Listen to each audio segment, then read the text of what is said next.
Marcos 13, del 24 al 27. Pero en aquellos días, después de aquella tribulación, el sol se oscurecerá y la luna no dará su resplandor, y las estrellas caerán del cielo y las potencias que están en los cielos serán conmovidas. Entonces verán al Hijo del Hombre que vendrá en las nubes con gran poder y gloria. Y entonces enviará a sus ángeles y juntará a sus escogidos de los cuatro vientos, desde el extremo de la tierra hasta el extremo del cielo. Oremos. Padre, te pedimos en este tiempo, como siempre, Señor, que seas dándonos el entendimiento, la comprensión, Señor, de tu palabra, que nos ayudes a retenerla, Señor, en nuestros corazones y a ponerla por práctica.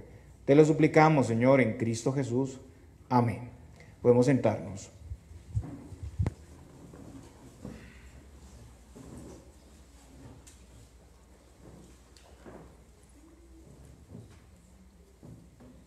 Muy bien, hermanos, esta es la enseñanza continuada, expositiva de la palabra de Dios, y estamos en la última parte del Evangelio de Marcos, donde el Señor es confrontado, acechado por estas autoridades judías para identificar algún error que permita acusarlo y llevarlo a la muerte. En los hermanos pasados iniciamos una nueva sección que corresponde al juicio de Dios sobre Israel y las advertencias para estar preparados para el fin. Como vimos, esta enseñanza del Señor no solo contiene el juicio que vendría para Israel por su impiedad, por su improductividad, por el rechazo del Mesías, sino también las cosas que anteceden a la segunda final venida de Cristo. Para los discípulos, la destrucción del templo, la ciudad, era un equivalente al fin del mundo. Pero la destrucción de la ciudad no era el fin, sino que era una de las cosas que iba a pasar junto con una serie de diferentes eventos que iban a ir incrementándose hasta la segunda final venida de Cristo. Esta enseñanza, como vemos y hemos visto en estos domingos, es sumamente pastoral y prepara al pueblo de Dios para enfrentar esas diversas circunstancias alrededor, como la tribulación, las guerras, las hambrunas, los falsos maestros. O sea, el Señor aquí no pretende darnos una fecha de cuándo va a volver. No es su interés como saciar esa curiosidad de saber exactamente y señalar exactamente cuándo va a ser ese momento. Sabemos que muchos maestros a veces se enfocan en buscar una fecha específica, o cuando pasa algún evento señalar, mire, aquí es la venida del Hijo de Dios, está cerca, pero eso no es ni el propósito del Señor ni el propósito de ninguno de los servidores en la palabra del Señor. El llamado es a perseverar firmes hasta el fin, a ser testigos predicando el Evangelio y a confiar en el poder del Señor para hablar con sabiduría y con valentía. Este es ya el tercer sermón de esta extensa porción en el libro de Marcos, y el día de hoy vamos a ver la continuación. Es un pasaje extenso, entonces lo estamos viendo en varias partes. Y como vimos, y esto es muy importante, este es un pasaje que está en un género profético. Este tipo de texto pone en secuencia o combina eventos próximos a suceder con eventos lejanos y finales. Yo les explicaba, era como ver una cadena de montañas, pero al inicio vemos solamente una montaña, pero si las vemos desde arriba vemos que hay periodos muy grandes o espacios muy grandes entre esas montañas. Pues así es la profecía. En el sermón pasado hablamos sobre la abominación desoladora, el versículo 14, Marcos 13, 14, y eso hace referencia al libro de Daniel. La abominación desoladora es algo repugnante, algo idolátrico y pagano. El primer cumplimiento de esa profecía ocurrió en el año 168 con un personaje que se llama Antíoco Epífanes. Ese hombre atacó Jerusalén y puso en el templo la imagen de Zeus, hizo un altar pagano encima del altar del sacrificio y ordenó sacrificios de cerdos y de animales impuros en el judaísmo, profanando y contaminando el templo, y también asesinó a muchos judíos. El segundo cumplimiento de esta profecía, y lo vemos en la Escritura, es el año 70. Nuestro pasaje habla ampliamente de esto. En el año 70 sucede el sitio de la ciudad de Jerusalén. El general Tito viene a invadir Jerusalén, a destruirla, profana el templo, lo saquea, destruye todo y asesina a muchos judíos. Más de 1 millón de judíos murieron ahí. Y el tercer cumplimiento de esta profecía, como les decía, tiene que ver con la gran tribulación que antecede a la segunda venida de Cristo, donde habrá un anticristo final como Antíoco o como Tito de los romanos.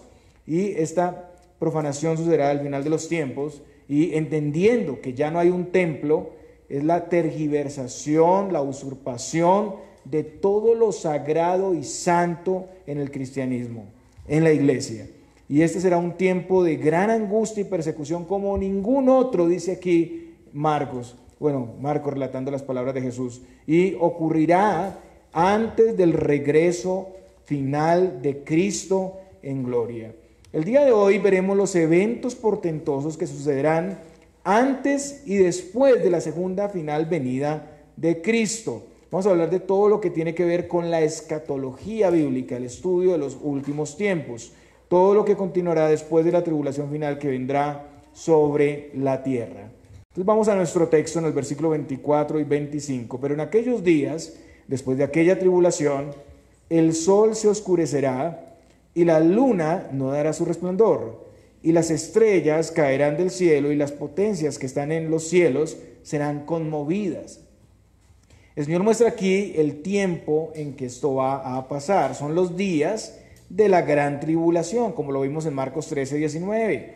Ustedes recuerdan, aquellos días serán de gran tribulación, cual nunca ha habido desde el principio de la creación que Dios creó hasta este tiempo, ni la habrá. Recordemos que el Señor habló inicialmente de cosas que serían principio de dolores. Entonces, cuando vean estas cosas que están pasando en el mundo, guerras, una cantidad de cosas, falsos cristos, pestes, hambres, terremotos, persecución civil, persecución religiosa, muchos alborotos, pestes, terremotos, bueno, ya dije pestes, terremotos, traición de los más cercanos, aborrecimiento de todos, pues eso viene pasando en la historia y eso es principio de dolores.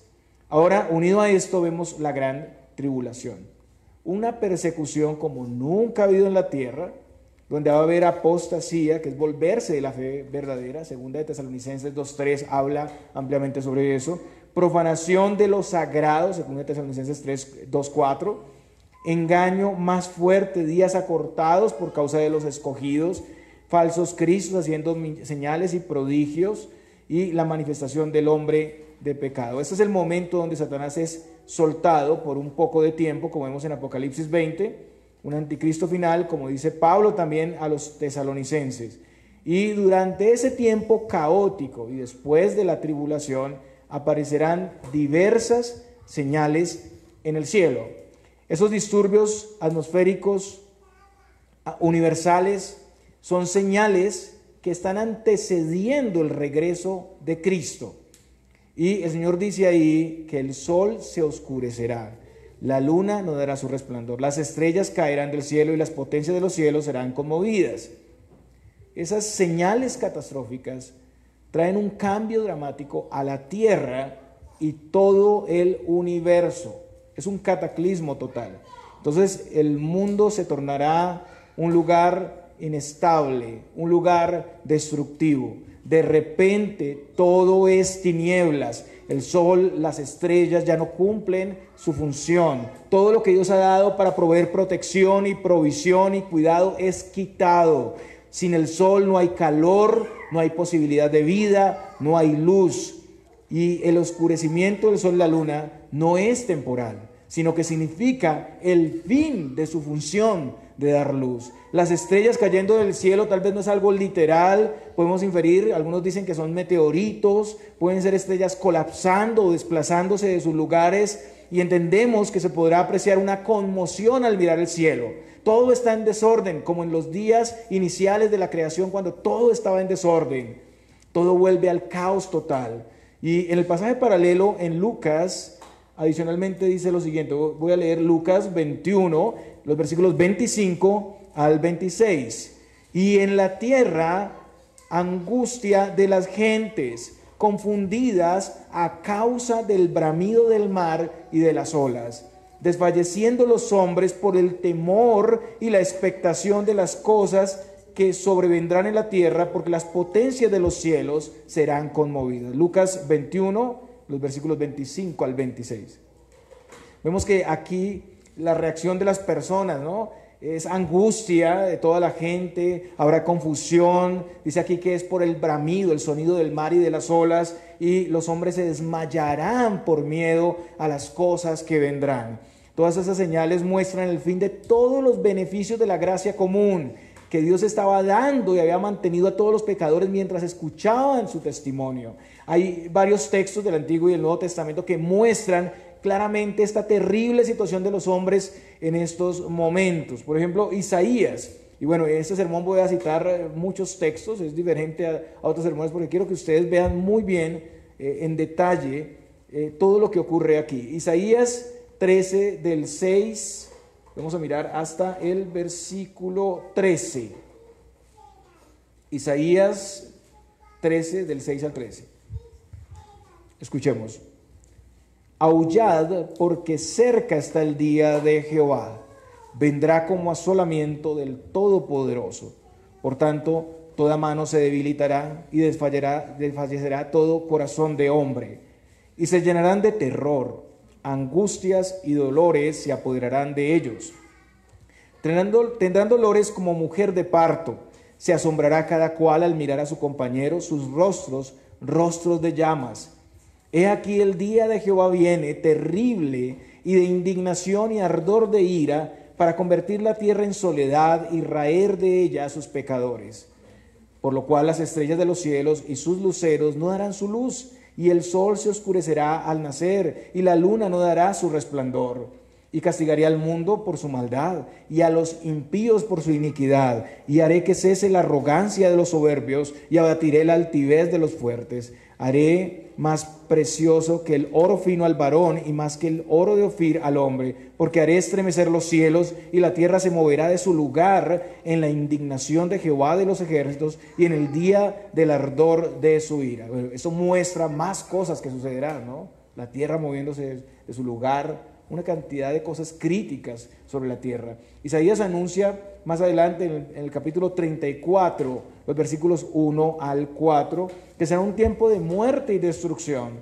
Acercaos, naciones, juntaos para oír, y vosotros, pueblos, escuchad. Oiga la tierra y cuanto hay en ella, el mundo y todo lo que produce. Porque Jehová está airado contra todas las naciones e indignado contra todo el ejército de ellas. Las destruirá y las entregará al matadero, y los muertos de ellas serán arrojados, y de sus cadáveres se levantará hedor, y los montes se disolverán por la sangre de ellos, y todo el ejército de los cielos se disolverá, y se enrollarán los cielos como un libro. Y caerá todo su ejército como se cae la hoja de la parra y como se cae de la higuera. Ahora Sofonías capítulo 1 versículos 14 al 18. Sofonías capítulo 1 versículo 14 al 18. Cercano está el día grande de Jehová, cercano y muy próximo. Es amarga la voz del día de Jehová, gritará allí el valiente.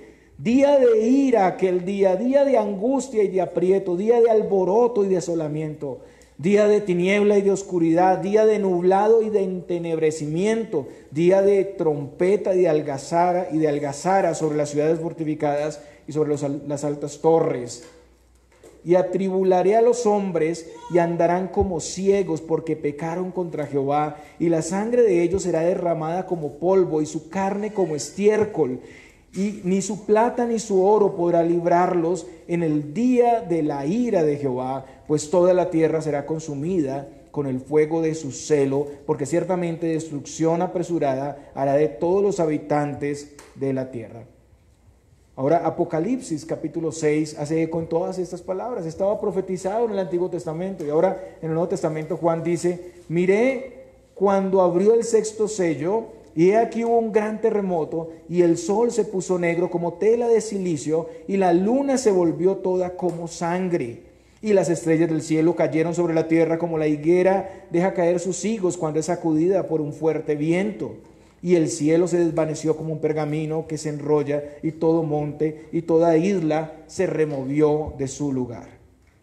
Hermanos, este es un momento crítico, catastrófico, un tiempo de confusión, un tiempo de desaliento. Quienes pensaban tener alguna estabilidad en su poder, en su justicia propia, en sus tesoros, en su arrogancia, en la misma naturaleza, temblarán.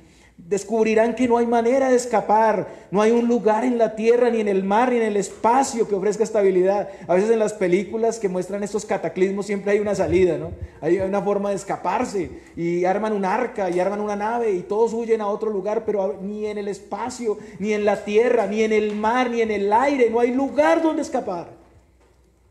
Hermanos, ese día llegará, y todos debemos estar preparados para ese momento.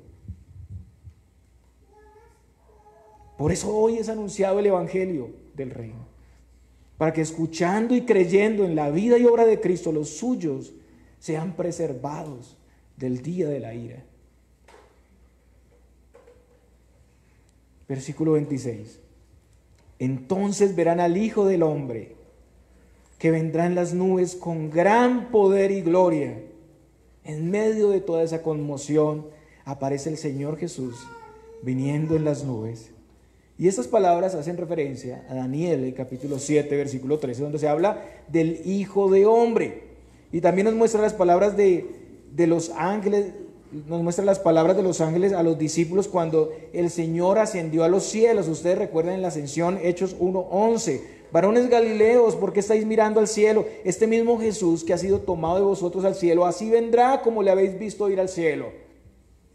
Y aquí en Hechos, Jesús en persona estaba dejándoles, y Jesús en persona iba a volver. Es una venida personal. Eso muestra esa manifestación visible, personal de Cristo. O sea, Jesús se presentará corporalmente con su cuerpo humano que tuvo en la encarnación, pero resucitado y glorificado. Y el pasaje dice que le verán. La segunda venida del Señor será un evento corporal, literal e histórico. No será algo que nadie se dé cuenta, o algo imaginario o espiritual. No, es corporal, literal e histórico. También será un evento público, universal, abierto. No será secreto. La humillación de Cristo ha terminado, y ese será el día de su gloria. Así que todos le verán.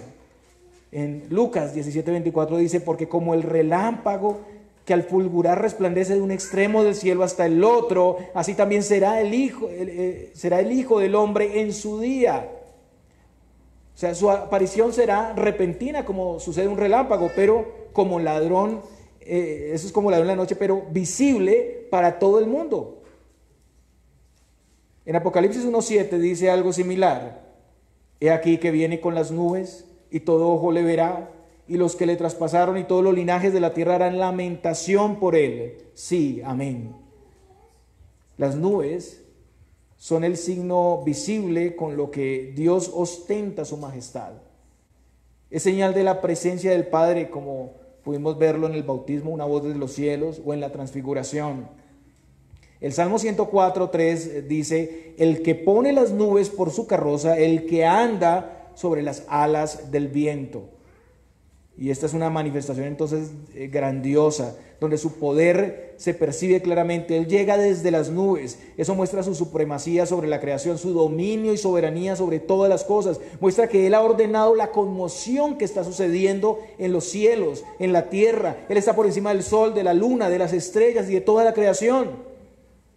En Apocalipsis 19, vaya conmigo a ese texto, Apocalipsis 19, en los versículos 11 al 16.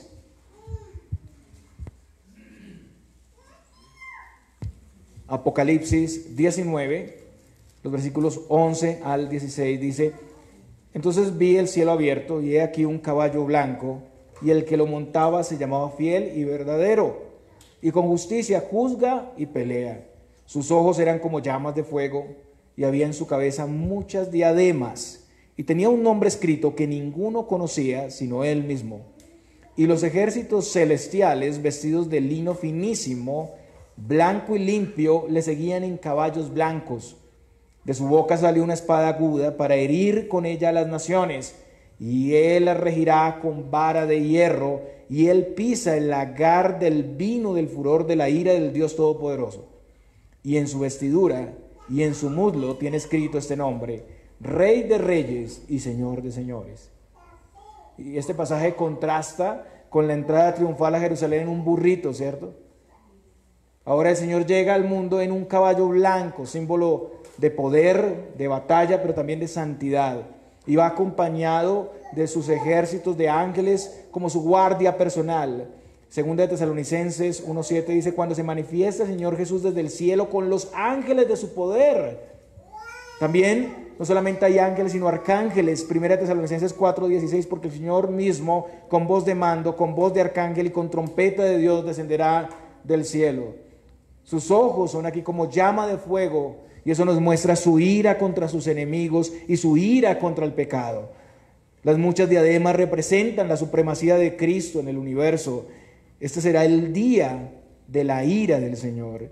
En Isaías 13, que pues ya lo vimos, los versículos 4 al 6, dice: estruendo de multitud en los montes, como de mucho pueblo, estruendo de ruido de reinos, de naciones reunidas. Jehová de los ejércitos pasa revista a las tropas para la batalla. Vienen de lejana tierra, de lo postrero de los cielos, Jehová y los instrumentos de su ira, para destruir toda la tierra. Aullad, porque cerca está el día de Jehová, vendrá como asolamiento del Todopoderoso.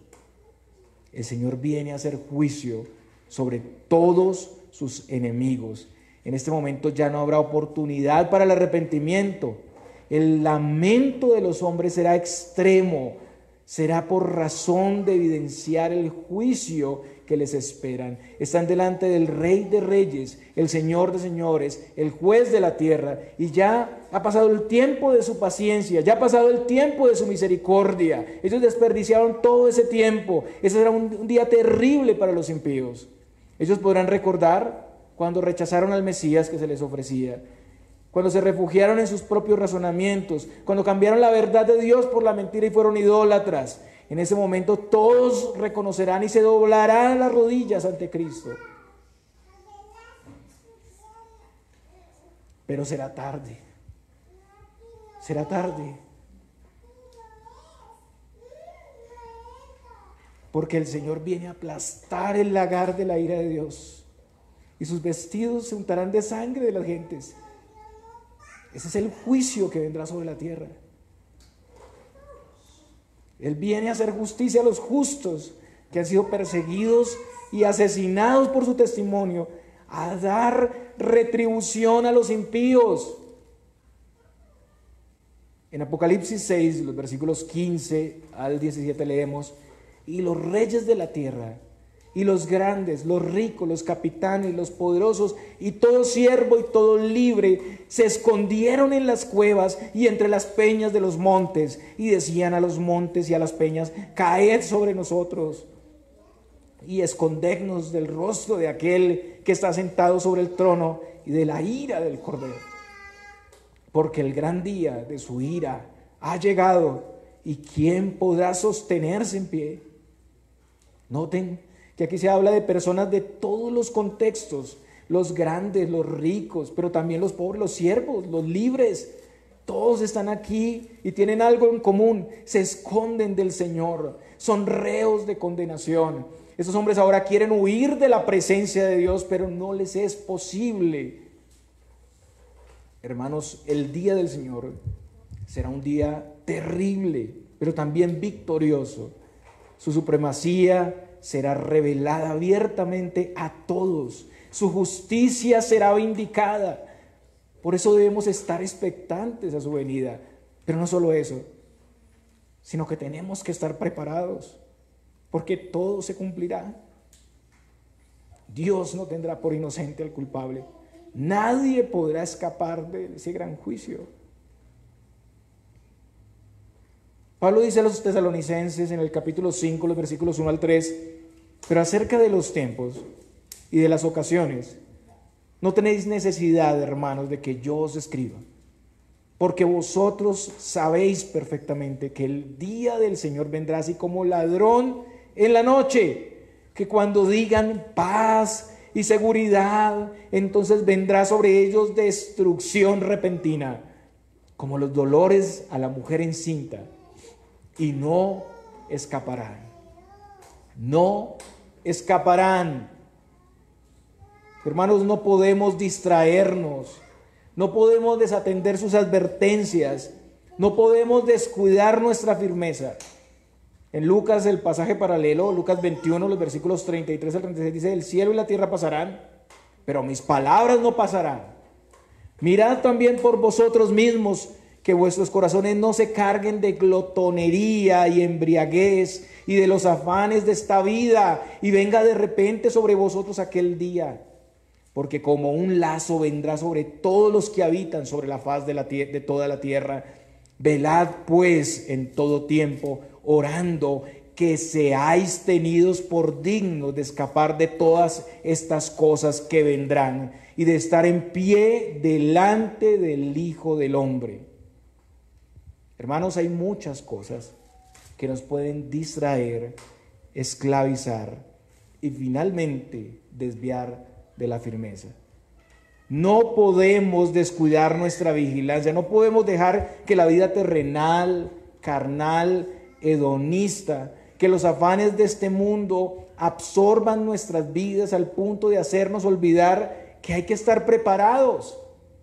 Debemos examinar qué domina nuestra vida, qué domina nuestros corazones. Debemos tratar con nuestro corazón para tener una cosmovisión renovada.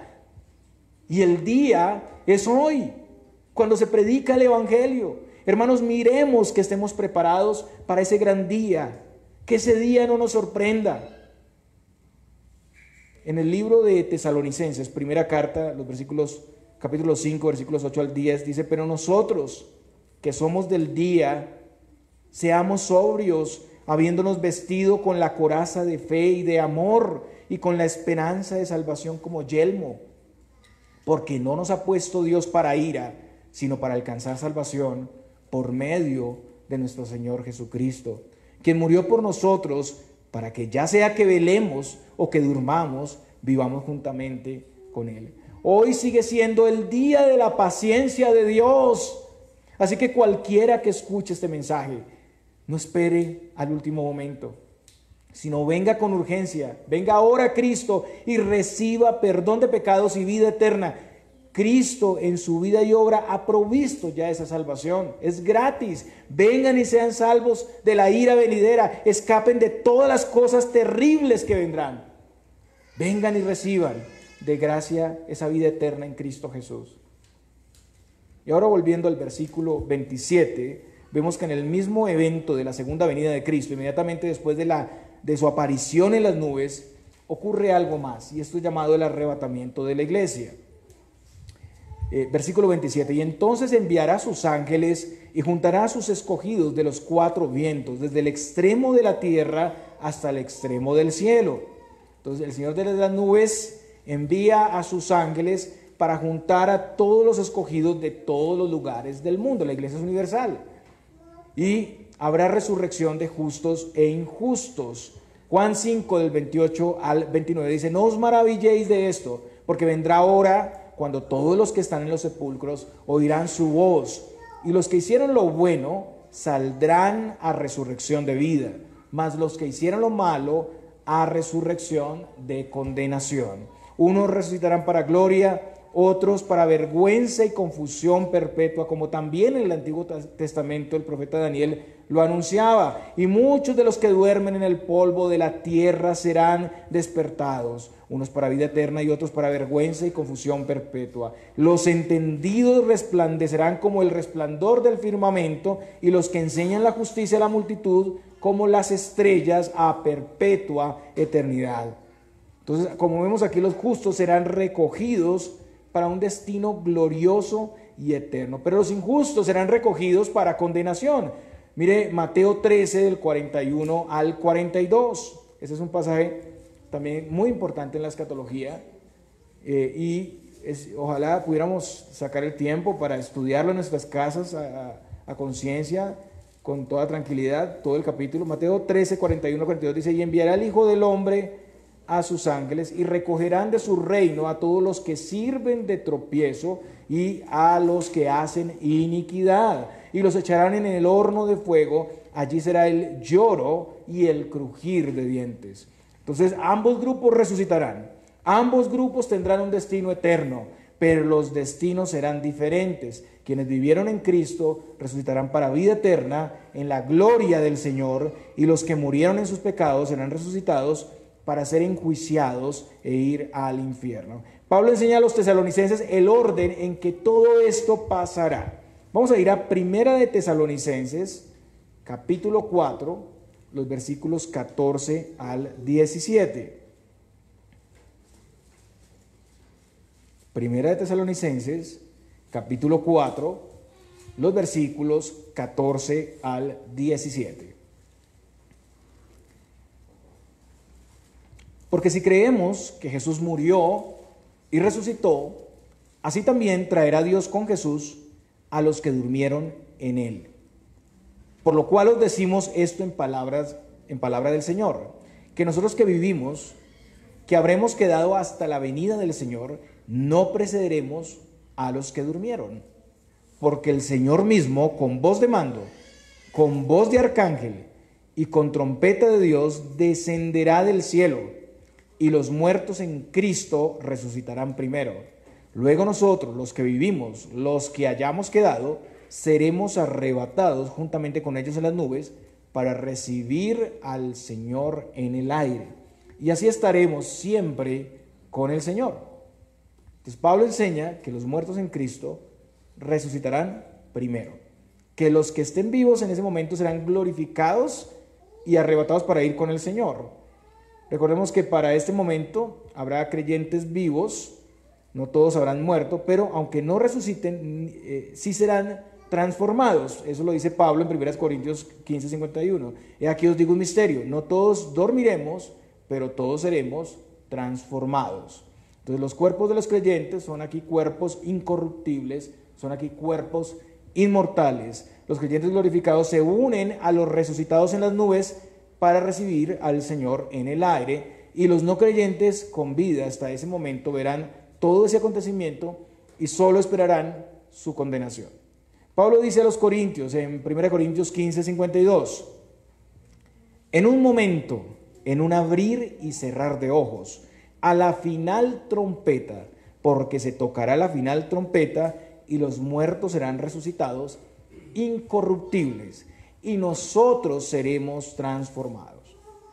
En primer lugar, esto sucederá en el tiempo de un pestañeo. Algo muy rápido. En el griego la palabra es un átomo, o sea, una fracción de tiempo tan pequeña que es indivisible. Eso es lo que significa literalmente. Pero, aunque todo esto será muy rápido, no será un evento secreto, como muchos han creído, ¿no? Y no por mucho tiempo. Es una posición muy novedosa, la idea del rapto secreto y una venida en 2 etapas. Eso es algo nuevo.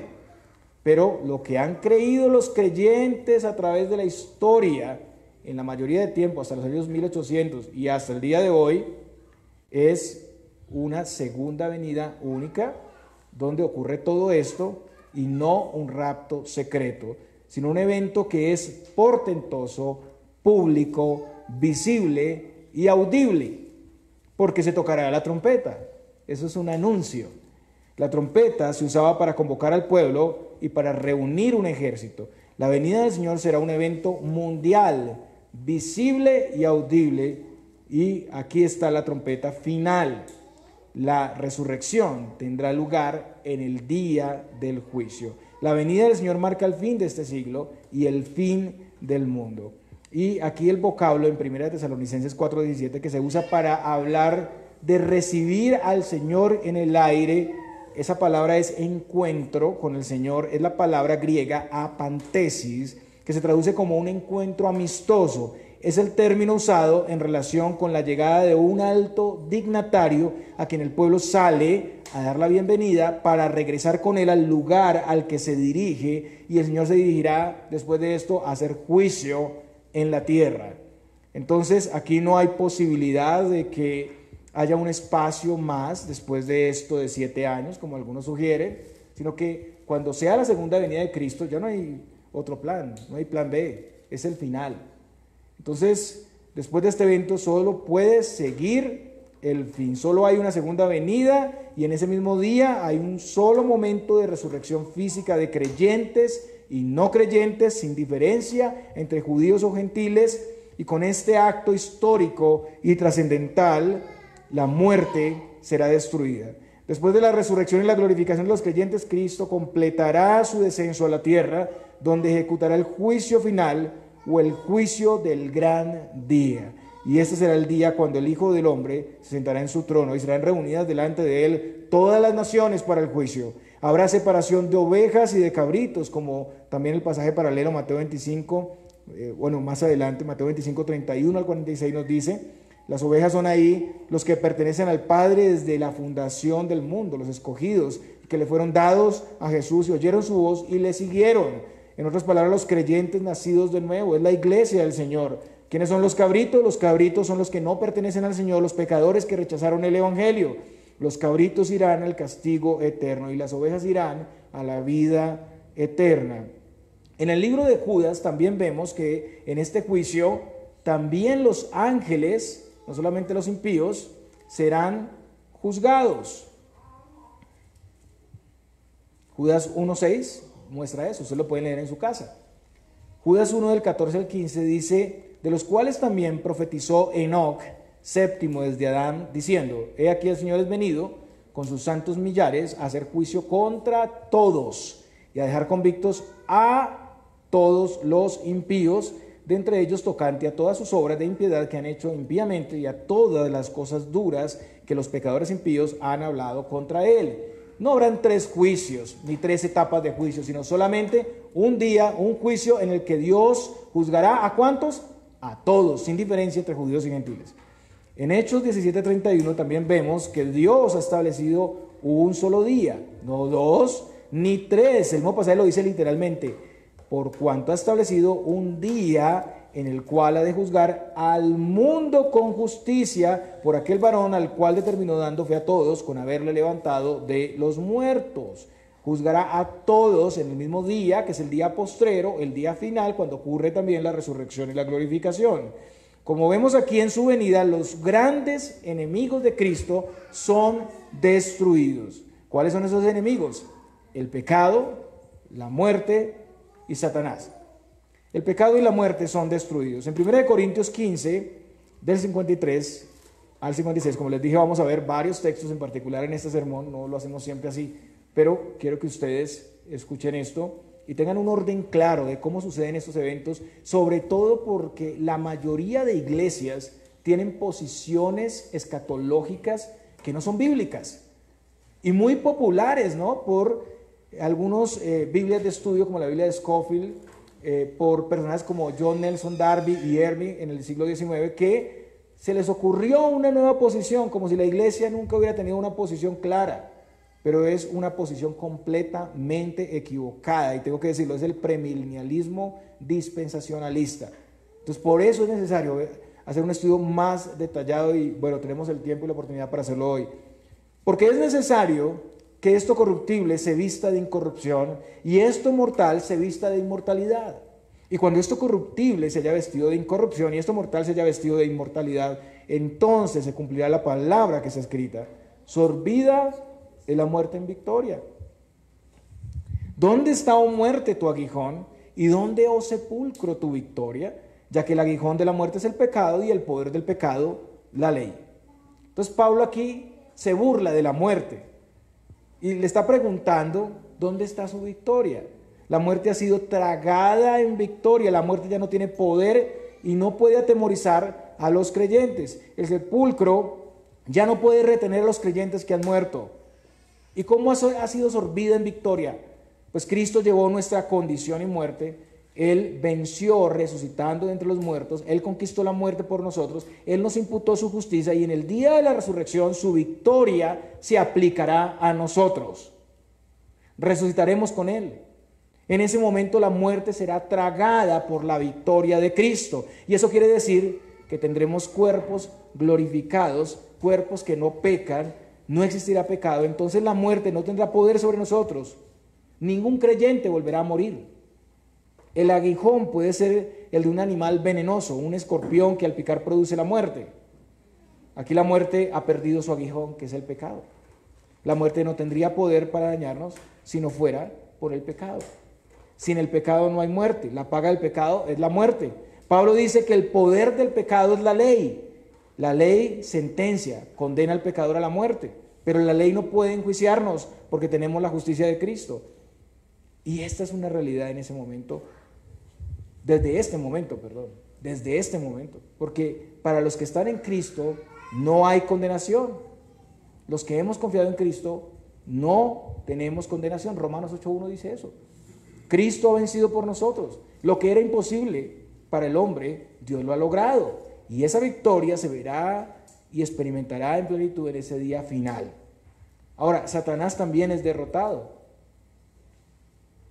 En 2 de Tesalonicenses 2:8, Pablo dice: a quien el Señor matará con el espíritu de su boca y destruirá con el resplandor de su venida.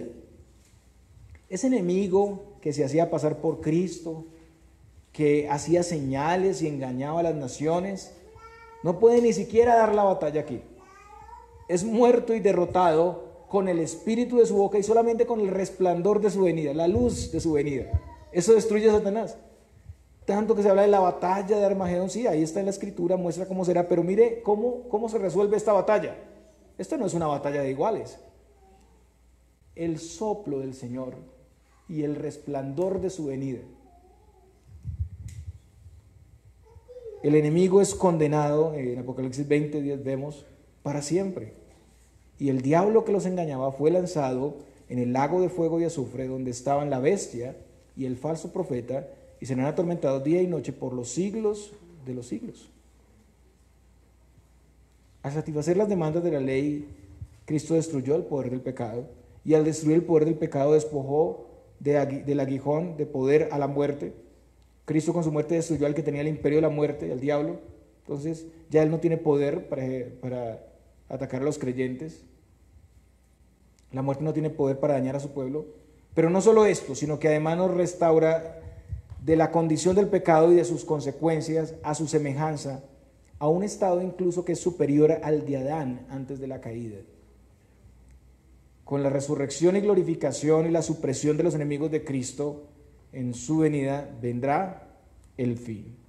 En ese día final, toda nuestra aflicción, todas nuestras angustias y todo el dolor de este mundo caído se quitará. Todas nuestras luchas, todos nuestros padecimientos desaparecerán. Nuestros enemigos serán derrotados. El gozo y la gloria de Cristo llenarán plenamente nuestros corazones. Pablo nos da este orden, ¿no? Porque así como en Adán todos mueren, también en Cristo todos serán vivificados. Pero cada uno en su debido orden. Cristo, las primicias. Luego los que son de Cristo en su venida. Luego al fin, cuando entregue el reino al Dios y Padre, cuando haya suprimido todo dominio, toda autoridad y potencia. Todo eso ocurre en la segunda venida y seguidamente en el mismo instante. Como vemos aquí, no existe otro momento después de la venida del Señor y el arrebatamiento donde se pueda ser salvo. Miren que hemos visto los espacios que quedan y son seguidamente. O sea, no hay lugar para un periodo de 7 años o de 1000 años. No existe un nuevo periodo de paciencia después de su venida. Eso sería una fe basada en haber visto la venida de Cristo. Entonces los que se quedan vieron que se fueron unos y creyeron por eso. Creer por ver, ¿cierto? No por fe. O un plan B, o una nueva alternativa fuera del tiempo de su paciencia, que es hasta la segunda venida donde el Señor desea que los suyos procedan al arrepentimiento. No, eso no es lo que enseña el Evangelio. Sería como un purgatorio adicional ahí que no enseña la palabra de Dios. Eso no es así.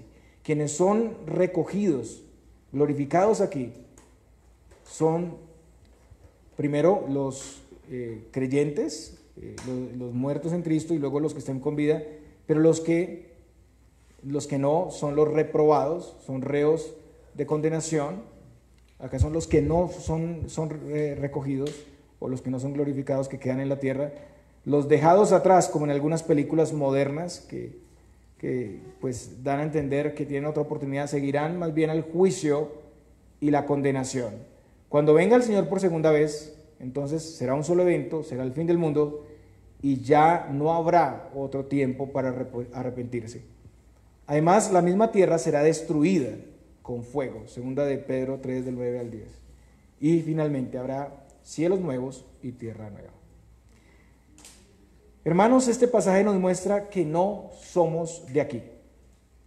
Somos de Cristo y nuestro destino es con Él por la eternidad. El mundo nos aborrece porque no somos del mundo. Seremos perseguidos, pero tenemos esperanza. Y esa esperanza trasciende incluso la muerte. Porque Cristo venció la muerte. Entonces podemos permanecer firmes ante la tribulación por esa misma esperanza. Podemos recibir ánimo, consuelo, porque el Señor ha vencido sobre nuestros enemigos. El Señor ha peleado por nosotros y nos ha dado su victoria. En segundo lugar, este mundo y todo lo que hay en él será destruido. Entonces debemos reconocer y entender que el Señor es quien mantiene este mundo estable y que hay un propósito para eso, y es el tiempo de su paciencia para arrepentimiento. Es el desarrollo y el alcance de su plan. Eso nos llama a poner la mira en lo que no se ve, en las cosas eternas, las que permanecen. Debemos vivir para el hogar que el Señor nos ha preparado. Nuestra ciudadanía es celestial, así que no perdamos tiempo en lo vano, en lo temporal, en lo que no sacia, en lo que agrada a la carne, en los afanes de este mundo, sino preocupémonos en crecer, por prepararnos, por vigilar, por ser diferentes a este mundo que duerme y se enfoca en esa vida terrenal. Seremos incorruptibles, inmortales. No podemos conformarnos a este mundo caído y limitado. Es tiempo de despertar, de entender, de escuchar los llamados de Cristo. Es tiempo de ponerse la armadura de Dios. Es tiempo de hacer justicia práctica con el prójimo, el amor, la fe. Es tiempo de revisar nuestra mayordomía, la administración de nuestra vida. De revisar si estamos amando como Cristo nos amó, si estamos usando nuestro lugar en la sociedad, nuestra autoridad, nuestros dones, nuestras habilidades para servir a Cristo. Para en ese día ser hallados y llamados siervos fieles. No olvidemos que todo lo que le hagamos a los suyos, se lo hacemos a Él. ¿No recuerdan ese pasaje? ¿Cuándo estuviste en la cárcel y fuimos a atenderte? No, ustedes lo hicieron a uno de los pequeñitos, parafraseándolo, lo hicieron a mí. Es tiempo de hacer la obra de Cristo en la tierra, sirviendo a los otros. Y todo esto viene como fruto de estar en Él. Pablo, hablando de su venida y la resurrección, dice a los Corintios: así que, hermanos míos, amados, estad firmes y constantes, creciendo en la obra del Señor siempre, sabiendo que vuestro trabajo en el Señor no es en vano. Hermanos, nuestra fe no es vana, nuestra esperanza es verdadera, entonces debemos estar firmes y constantes. Eso implica ser sabios, velar debidamente, implica que creamos y vivamos el Evangelio caminando y anhelando nuestro destino glorioso y eterno sin apartarnos de la fe. Implica predicarnos el Evangelio constantemente, exponernos a la predicación del Evangelio y su exhortación. Hay que dejar de vacilar, dejar de discutir y preocuparse de cosas secundarias sin importancia, enfocarnos en estar firmes, constantes. Hay que definir con claridad de qué lado estamos, a quién servimos, en qué nos estamos enfocando. Pablo también dice, creciendo en la obra del Señor.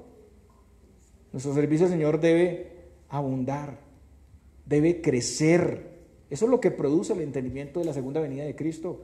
La verdad de la segunda venida y la resurrección nos anima a servir cada vez mejor al Señor. Profundicemos en el servicio que el Señor desea, porque hoy en día la mayoría de personas pone todas las excusas para servir.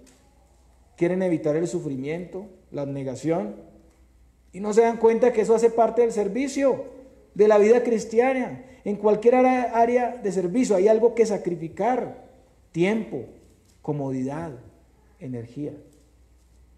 Crecer en la obra del Señor, además de esto, implica avanzar y fructificar. Cada ministerio debe ser prosperado, ampliado para la gloria de Cristo. Nuestro servicio debe ser cada vez mejor. ¿Usted ha pensado en eso? ¿Que su servicio a Cristo debe ser cada vez mejor? ¿Que debe profundizar en el ministerio de Cristo? Y lo último que dice Pablo es que hacemos todo esto sabiendo que nuestro trabajo en el Señor no es en vano. Y esta es una promesa. Hermanos, pensemos en ese día y destino glorioso que nos espera. Tal vez hoy no te parezca importante hacer algo en la iglesia del Señor. Pues es que esta iglesia pequeñita, pues otros pueden hacerlo. Participar de alguna labor, de algún servicio, no es tan importante, no es tan central. Pero hermanos, si viéramos lo que nos espera, si pudiéramos por fe contemplar el glorioso galardón de Cristo, conocer más a profundidad lo generoso y grandioso que es nuestro Señor, correríamos al servicio, correríamos. Es un privilegio, hermanos, es un privilegio. No sabemos las dimensiones del galardón que trae Cristo en su venida. No lo sabemos, pero imaginamos que es algo glorioso, porque es Cristo mismo para nosotros, su presencia con nosotros constantemente. Cristo ha conseguido lo que para nosotros era imposible. Para Él tuvo un gran costo, para nosotros fue gratuito. Él nos ha dado la victoria, por eso tenemos que ser agradecidos.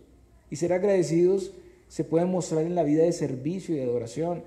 La salvación de Cristo, su amor inmerecido, debe ser la motivación que nos impulsa para mantener firmes, para perseverar, para servirle mejor.